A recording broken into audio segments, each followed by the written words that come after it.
जैसे इस पोजीशन में मैं पहुंचा ना, एक ऐसा एक्सपीरियंस हुआ जो मैं ना वर्ड्स में शायद डिस्क्राइब नहीं कर पाऊंगा।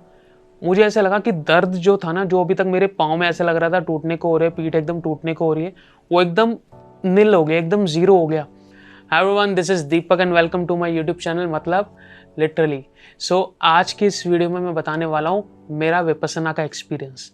तो दोस्तों, मैं 2019 में मार्च में विपस्सना गया था और विपस्सना का अगर बस एक्सपीरियंस की बात करूँ तो बहुत ही ज़्यादा अमेजिंग था और मुझे बहुत कुछ सीखने को मिला वहाँ पे। बहुत सारे जो मेरे भ्रम थे वो टूटे और वहाँ पे जाके मतलब जो सेंसेशन मैंने फ़ील करी, जो एक्सपीरियंस मैंने फ़ील किया, वो वर्ड्स में डिस्क्राइब करना थोड़ा-सा मुश्किल होगा। मतलब कुछ भी जो मैं फ़ील करता था, जो भी मैं एक्सपीरियंस करता था, वो उसका आप बोल सकते हो उसकी इंटेंसिटी जो थी, वो बढ़ गई थी। आपको सबसे पहले मैं ये बताता हूँ कि विपस्सना आखिर है क्या? विपस्सना एक फॉर्म ऑफ मेडिटेशन है जिसमें हम साँस पे ध्यान देते हैं और साँस के थ्रू मेडिटेशन करते हैं। यानी कि हम देखते हैं कि साँस अंदर जा रही है, साँस बाहर जा रही है और उस पे ध्यान लगाते हुए हम मेडिटेशन करते हैं। और ये जो मेडिटेशन की टेक्नीक है, ये गौतम बुद्ध ने यूज़ करी थी अपनी बोधि प्राप्त करने के लिए। यानी कि वो उनको भी जो गौतम से गौतम बुद्ध बने वो, तो उन्होंने इसी वाली मेडिटेशन टेक्नीक का यूज़ किया था। और उसके बाद उन्होंने इंडिया में डिफरेंट शहरों में उन्होंने ये जो विपस्सना की टेक्निक थी, डिफरेंट राजा महाराजा, अशोका महाराजा जो थे, उन्होंने काफ़ी इसका प्रचलन किया था विपस्सना का। तो उन्होंने डिफरेंट जगह पे जाके गौतम बुद्ध ने चाहा कि लोगों का जन कल्याण हो और उन्होंने इसको फैलाने की कोशिश की। लेकिन धीरे-धीरे क्या हुआ, इंडिया में जो विपस्सना थी, ये जो मेडिटेशन की टेक्निक थी, ये विलुप्त हो गई पूरी तरीके से। लेकिन हमारा जो पड़ोसी देश है म्यांमार, वहाँ पे विपस्सना की जो टेक्नीक थी उसको इसके एक्चुअल कंडीशन में जिस तरीके से ये करी गई थी, उसी एकदम स्वरूप में इसको सँभाल के रखा गया। बायालक गोइंका जी जो थे, वो विपस्सना की जो टेक्नीक है इंडिया में वापस लेकर आए। उन्होंने म्यांमार से ये सीखी और वहाँ से सीखने के बाद वो इंडिया में आए और इंडिया में उन्होंने इसका प्रचलन किया और वहाँ से ऑल ओवर वर्ल्ड में ये जो विपस्सना की टेक्नीक है, ये वापस से फैल गई। मान लीजिए आप कहीं से भी मेडिटेशन का कोई कोर्स करते हैं तो वहाँ पे क्या होता है कि आपको एक कोई अमाउंट है वो पे करना पड़ता है। मान लीजिए जो भी आप उनका 1 मंथ का आप कोर्स कर रहे हैं, 1 हफ्ते का कोर्स कर रहे हैं, उसके अकॉर्डिंग आपको जो भी चार्ज है वो देने पड़ते हैं। और अगर आप वहाँ पे रह रहे हैं तो वहाँ पे रहने और खाने का जो कोर्स में चार्जेस होता है वो एडिशनली आपको पे करना पड़ता है। लेकिन विपस्सना इतनी शुद्ध और इतनी मतलब आप बोल सकते हो कि इतनी ज़्यादा प्योर है कि इसमें पैसों का कोई लेन-देन नहीं है। मतलब आपके लिए जो आप जो मेडिटेशन करने वाले हो उसका ऑलरेडी कोई पेमेंट कर चुका है। मतलब ऑलरेडी कोई साधक आपकी जगह पेमेंट जो है वो कर चुका है और आप जब वहाँ पे जाओगे तो आप भी अगर ट्राई करना चाहो तो आप भी किसी और के लिए पे कर सकते हो।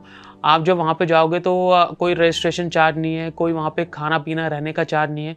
आप जब 10 दिन का आपका कोर्स पूरा हो जाएगा तो आप चाहो तो कुछ भी अमाउंट एज़ अ डोनेशन आप उनको दे सकते हो। ₹100, ₹1000, ₹1,00,000 वो ना आपसे पूछेंगे ना आपको बोलेंगे पे करने के लिए। हालाँकि आपकी रिस्पॉन्सिबिलिटी है कि आपने अगर आपको लग रहा है कि आपके जीवन में कुछ बदलाव आया तो आप वहाँ पर जाके कुछ ना कुछ अमाउंट पे करो, आपकी कैपेबिलिटी के अकॉर्डिंग, जितना भी आप कैपेबल हो। मेरी जर्नी शुरू होती है विपस्सना की 6 मार्च 2019 को, जिसमें मैंने 10 डेज़ कोर्स के लिए अप्लाई करा। और ये जो वेबसाइट है ये बता देता हूँ मैं आपको, https://www.dhamma.org में जाके आप एडमिशन ले सकते हो और मैंने भी वहीं पे जाके एडमिशन लिया। और सबसे ज़्यादा मुझे वहाँ पे जाने से पहले, क्योंकि मुझे ज़ीरो नॉलेज थी विपस्सना की, मुझे कोई आइडिया नहीं था, तो मुझे सबसे ज़्यादा जो प्रॉब्लम लग रही थी वो ये लग रही थी कि मैं रोज़ का फ़ास्ट फूड खाने वाला हूँ, तो वहाँ पे जाके मैं सर्वाइव कैसे करूँगा? डेली पता नहीं खाने में क्या मिलेगा, कब मिलेगा? कोई मेरे को शेड्यूल नहीं पता था कि क्या पूरे दिन का शेड्यूल होने वाला है, क्या-क्या चैलेंजेस होने वाले हैं। मेरे को बस टेंशन थी खाने की। लेकिन खाना मैं बोलूँ तो सबसे लीस्ट प्रॉब्लम थी, बल्कि प्रॉब्लम थी ही नहीं, पूरे दिन की प्रॉब्लम थी कि वहाँ पे पूरा दिन जो हमें सीधा बैठना पड़ता था और 18 घंटे का शेड्यूल था जिसमें हम विपस्सना कर रहे हैं और रेस्ट कर रहे हैं, जिसमें एटलीस्ट 12-13 घंटे की हम मेडिटेशन कर रहे होते थे और हमें एकदम सीधा बैठ के एकदम कोट मार के हमें बैठना होता था एक आसन में और हमें मेडिटेशन की प्रैक्टिस करनी होती थी। बहुत ही ज़्यादा डिफ़िकल्ट टास्क था और पहले दिन ही मेरी हालत ख़राब हो गई ये सोच के कि मेरे को ये 10 दिन तक करना है। और खाने-पीने की अगर बात करूँ तो खाना एक्सट्रीम लेवल का बहुत ही ज़्यादा टेस्टी खाना था। मतलब जो मैंने सोचा था उसका उल्टा हो रहा था। एक तो खाना जो था बहुत ही ज़्यादा टेस्टी था। हमारा जो जगह थी वो फिक्स थी, हमें किसी से बात करना अलाउड नहीं था। ना जितने भी लोग थे जो जो हमारी तरह साधक थे, उनसे आई कॉन्टैक्ट मिलाना, उनसे बात करना हमें बिल्कुल भी अलाउड नहीं था।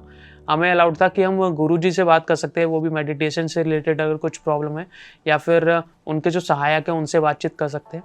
तो पहले दिन ही मेरे को एहसास हो गया कि भाई पंगे ले लिए, गलती कर दी है। लेकिन हम पंगे ले लिए तो इसको पूरा फुलफ़िल करेंगे और पूरे 10 दिन जो है, दिन गिनेंगे एक-एक करके और काट देंगे कैसे भी करके। क्योंकि अब फाइनली आ गए हैं, मोबाइल नहीं है, मोबाइल उन्होंने ऑलरेडी ले लिया है। किसी से बात नहीं कर सकते, चुप रहना है और पीठ में दर्द हो रहा है, टाँग में दर्द हो रहा है, पूरे दिन सीधे बैठना है, मेडिटेशन की प्रैक्टिस करनी है। पता नहीं कैसे काटेंगे 10 दिन, लेकिन पूरी कोशिश करेंगे और सफलता प्राप्त करेंगे इसमें। और मैंने पंगे ले लिए, मैं आपको इसलिए बोल रहा हूँ क्योंकि वहाँ का शेड्यूल जो है ना वो बहुत ही ज़्यादा रफ़ है। मैं एक बार आपको वो जो पूरा शेड्यूल है ना वो दिखाता हूँ। सो ये dhamma.org/en/about/codeी वेबसाइट है। यहाँ पे जाके आप कोर्स की डिटेल्स वगैरह सब देख सकते हैं। यहाँ पे कोर्सेज़ में जाएंगे तो सर्च में जाके आप एडमिशन के लिए देख सकते हैं, और इसमें सबसे नीचे आएंगे तो आपको शेड्यूल दिख जाएगा पूरे दिन का। तो एक बार ये भी बताता हूँ कि आपको एडमिशन कैसे लेना है। तो आप वेबसाइट पे आएंगे dhamma.org पे, वहाँ पे कोर्सेज़ में जाएंगे, सर्च पे क्लिक करेंगे, फॉर न्यू स्टूडेंट पे क्लिक करेंगे अगर आप नए स्टूडेंट हैं, पुराने तो आपको पता ही होगा। यहाँ पे डेट रेंज सेलेक्ट करेंगे, यहाँ पे सेंटर फॉर एग्जांपल हरियाणा लिख सकता हूँ मैं, हरियाणा स्टेट का कोई सेंटर। लैंग्वेज इंग्लिश या हिंदी लिख सकते हैं आप, या जो भी आपकी प्रेफरेबल है। यहाँ पे सर्च करेंगे आप तो यहाँ पे कोर्सेज आ जाएंगे। यहाँ पे देख रहे हैं वुमेन की वेटिंग लिस्ट है, मैन की कोर्स फुल है, सर्वर्स ओपन है। तो जिसमें भी आप देखें कि ओपन है, जैसे कि ये वाला जो है ओपन है, तो इसमें अप्लाई कर सकते हैं। और अप्लाई करेंगे तो ये सब फॉर्म आएगा पूरा, इसको फिल कर देंगे तो आप एडमिशन ले सकते हैं। Now back to course detail schedule. तो 4 बजे सबसे पहले हमें उठना होता था, और उठने के बाद 4:30 बजे अपनी मेडिटेशन जो थी वो चालू हो जाती थी, और 4:30 बजे मेडिटेशन जो थी वो चालू हो जाती थी। 4:30 से 6:30 बजे तक हम मेडिटेट करते थे हॉल में। उसके बाद 6:30 से 7 तक हम ब्रेकफास्ट करते थे, और उसके बाद 7 से 8 हम ब्रेक लेते थे और रेस्ट करते थे थोड़ा। उसके बाद 8 से 9 ग्रुप मेडिटेशन होती थी हॉल में, 9 से 11 दोबारा मेडिटेशन होती थी, और उसके बाद 11 से 12 एक लंच ब्रेक होता था। फिर 12 से 1 थोड़ा बहुत आराम होता था, या टीचर से कुछ पूछना हो तो वो पूछ सकते हैं। उसके बाद ये जो 11 से 12 लंच ब्रेक था, इसमें हमें खाना पीना वगैरह मिलता है, और इसमें क्या है कि ये आखिरी मील होता है हमारा, प्रॉपर मील। उसके बाद सीधा 5 से 6 में हमें चाय मिलती है, थोड़ा बहुत नमकीन वगैरह, और जो पुराने स्टूडेंट हैं उनको ये भी नहीं मिलता है। तो 2 ही मील है हमारे, एक है 6:30 से लेके 7 बजे तक का, और दूसरा वाला मील है ये वाला 11 से 12 वाला, इसमें हम प्रॉपर रोटी सब्जी खाते हैं। उसके बाद जैसे कि मैंने बताया 12 से 1 आराम करते हैं, 1 से 2:30 बजे तक मेडिटेशन करते हैं हॉल में, 2:30 से 3:30 बजे तक फिर वापस ग्रुप मेडिटेशन होती है हॉल में, 3:30 से 5 तक मेडिटेशन इन हॉल या फिर अपने कमरे में टीचर के इंस्ट्रक्शन के अकॉर्डिंग। 5 से 6 वापस ये टी ब्रेक है जो आखिरी ब्रेक है हमारा। उसके बाद 6 से 7 ग्रुप मेडिटेशन हॉल में। 7 से 8:15 वाला जो टाइम होता था ये सबसे बढ़िया टाइम होता था, क्योंकि इसमें हम ये वो वाला टाइम होता था जब हम किसी की आवाज़ सुन रहे होते थे, और वो भी जो गोइंका जी हैं उनकी आवाज़ सुनते थे, उनका लेक्चर सुनते थे। और उनका लेक्चर ऐसा होता था कि आप सुनोगे तो सुनते रह जाओगे, वो एकदम मतलब दिल को छू जाने वाला। उसमें ऐसी लॉजिकल बातें होती थी, ऐसे क्वेश्चंस होते थे जिसके आंसर हो सकता है आप ढूंढ रहे हो, मतलब डेफिनेटली आप ढूंढ रहे होगे वो क्वेश्चंस। और ये जो 1 घंटे का सेशन होगा ना डेली 10 दिन तक, मेडिटेशन के साथ इसकी भी बहुत नीड होगी आपको, क्योंकि इसके बिना आप मेडिटेशन कर नहीं पाओगे, आपको वो पुश नहीं मिलेगा और आपको लॉजिक नहीं मिलेगा कि ये आखिर मैं कर क्यों रहा हूँ। ये आपको एक बेटर ह्यूमन बीइंग बनाने में हेल्प करेगा ये लेक्चर। उसके बाद 8:15 से 9 वापस एक मेडिटेशन होती है, और 9 से 9:30 क्वेश्चन टाइम होता है हॉल में। उसके बाद 9:30 बजे तक आप सो जाते हो, और वापस फिर सुबह 4 बजे उठा दिए जाते हो। उठाने के लिए भी वो बेल का यूज़ करते हैं, किसी को आवाज़ वगैरह नहीं मारते। सो ये जो शेड्यूल है ये हमें पूरा 10 दिन तक फॉलो करना था, और 10 दिन में मेरे को लग रहा था पक्का हालत ख़राब होने वाली है। लेकिन धीरे धीरे मैंने ट्राई किया और अपनी लिमिट पुश किया। 1 दिन 2 दिन बीते और मुझे लगा ठीक है मैं बेटर कर रहा हूँ और मुझे काफ़ी अच्छा फील भी हो रहा था, क्योंकि ये जो ब्रीदिंग एक्सरसाइज थी, ये जो ब्रीदिंग मेडिटेशन थी, मुझे काफ़ी अच्छा ना अपने सेंसेस बढ़ते हुए दिख रहे थे, क्योंकि मैं फील कर पा रहा था कि कौन से नोस्ट्रिल से सांस जा रही है, कौन से नोस्ट्रिल से सांस आ रही है, और अपने इस पोर्शन को पूरा मैं सेंसेशंस को फील कर पा रहा था। लेकिन जैसे तैसे मैं गाड़ी को चला रहा था, चौथे पाँचवें दिन एक नई चीज़ सामने आई, अनिष्ठान। अनिष्ठान का मतलब कि दिन के एक स्पेसिफिक पीरियड ऑफ टाइम में हमें कुछ भी मूवमेंट जो है वो अलाउड नहीं होती। मतलब जब भी मैं कर रहा होता था प्रैक्टिस, तो मेरे लिए सीधा बैठना एक सबसे बड़ी प्रॉब्लम थी, कि पीठ सीधी करके टांगे गोट लगा के बिना हिले डुले बैठना है। और जबकि मैं कभी टांग सीधी कर रहा होता था, कभी पीठ सीधी कर रहा होता, गर्दन सीधी कर रहा होता था, टेढ़ी हो जाती थी, सीधी करता था, सीधी होती टेढ़ी करता था। लेकिन उस स्पेसिफिक पीरियड में हमें बोला गया कि हमें बिल्कुल भी मूवमेंट नहीं करनी है। एक दिन बीता, थोड़ी बहुत मूवमेंट हुई, उन्होंने कुछ नहीं बोला। दूसरे दिन, तीसरे दिन उन्होंने बोला कि ना बिल्कुल भी हिलना अलाउड ही नहीं है अनिष्ठान के टाइम पे। तो जैसे मेरी पीठ थोड़ी सी टेढ़ी हुई, तो वो पीछे से सहायक आ गए और उन्होंने बोला कि अपनी पीठ सीधी कर लो। तो मैंने सीधी कर ली। जैसे मेरा पाँव सुनने लगा, मैंने सीधा किया, उन्होंने एकदम से बुलाया मेरे को पीछे से आके ही, पाँव सीधा कर लो। फिर वापस से मेरी पीठ थोड़ी सी टेढ़ी हुई, वापस से पीछे आके उन्होंने बोला अभी नहीं हिलाना, इसको एकदम सीधा रखो। तो ना मेरा गुस्सा जो था ना, पेशेंस का लेवल जो था ना, टूट गया और मेरे को गुस्सा आने लग गया कि मतलब ये बहुत ज़्यादा हो रहा है। जब उन्होंने इतनी बार मेरे को टोक दिया ना और एकदम से बोला कि सीधा रखना है, तो मैंने कहा कि भाई अब ना बहुत हो गया, अब ना जैसा बोल रहे मैं वैसा ही करूँगा। और मेरे अंदर गुस्से का लेवल बहुत ज़्यादा बढ़ गया, तो मैं एकदम सीधा होके बैठ गया और एकदम टांग में यूँ करके गोट लगा के बैठ गया। पाँव मेरा सुन हो गया, पीठ में मेरा एक्सट्रीम लेवल का दर्द होने लगा और मतलब अनबियरेबल पेन होने लगा। और लेकिन मैं उसी पोजीशन में बैठा रहा और बैठे बैठे बैठे ना वो पेन वहाँ तक पहुँच गया, मेरे को लगा कि रीढ़ की हड्डी टूटने वाली है। जैसे इस पोजीशन में मैं पहुँचा ना, एक ऐसा एक्सपीरियंस हुआ जो मैं ना वर्ड्स में शायद डिस्क्राइब नहीं कर पाऊंगा। मुझे ऐसा लगा कि दर्द जो था ना, जो अभी तक मेरे पाँव में ऐसा लग रहा था टूटने को हो रहा है, पीठ एकदम टूटने को हो रही है, वो एकदम निल हो गया, एकदम ज़ीरो हो गया।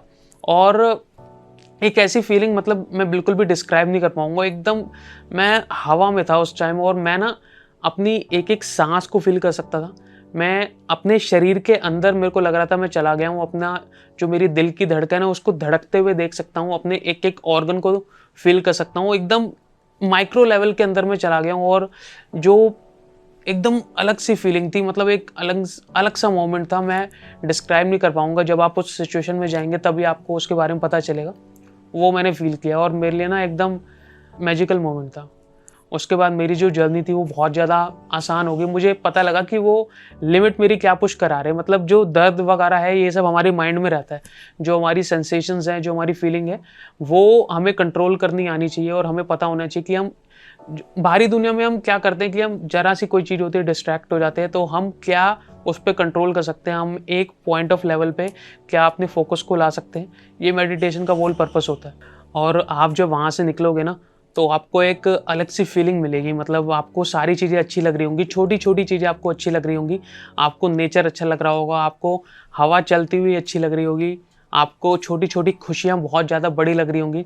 आप जिंदा हो और आप औरों को खुशी दे सकते हो, ये फैक्ट आपको अच्छा लग रहा होगा। विपස්සना से आने के बाद एक छोटी सी प्रॉब्लम ये होती है कि मैक्सिमम लोग जो होता है, ये जो इतनी अच्छी प्रैक्टिस है इसको फर्दर फॉलो नहीं कर पाते और इसका इम्पैक्ट जो होता है ना, जो हमारे सेंसेस होते हैं वो धीरे धीरे वापस से कम होने लग जाते हैं। हमारी जो पॉजिटिव वाइब्स होती है वापस से धीरे धीरे कम होने लग जाती है, क्योंकि हम डेली वापस उसी स्केड्यूल में आ जाते हैं। हमारी वही लाइफ जो डेली चल रही होती है उसमें बिजी हो जाते हैं और इसको प्रैक्टिस नहीं कर पाते। तो अगर आप विपස්සना ट्राई करें ना, तो ये मतलब मैं आपको पक्का बोलूँगा कि अगर आप इसको डेली लाइफ में फॉलो कर पाएंगे ना, चाहे आप 1 घंटे के लिए मॉर्निंग में इसको फॉलो करें, तो लाइफ में आपको बहुत ही बढ़िया इम्पैक्ट होगा और बहुत ही अच्छी ज़िंदगी जो होगी वो आप जी पाएंगे और पॉजिटिव रह पाएंगे थ्रू आउट द लाइफ। सो ये मेरा एक्सपीरियंस था विपස්සना का और मैंने आपको पूरी डिटेल शेयर कर दी है। अगर आप कुछ और भी पूछना चाहते हैं तो नीचे मुझे कमेंट सेक्शन में बता सकते हैं। मैं ट्राई करूँगा आपके सारे सवालों का जवाब दे पाऊँ। और लाइफ में एक बार मेरे हिसाब से सबको विपස්සना यानी कि मेडिटेशन की जो ये वाली टेक्निक है बिल्कुल ही फॉलो करनी चाहिए और एक बार ज़रूर ट्राई करनी चाहिए। सो आज की वीडियो में बस इतना ही। अब मिलते हैं अगली वीडियो में।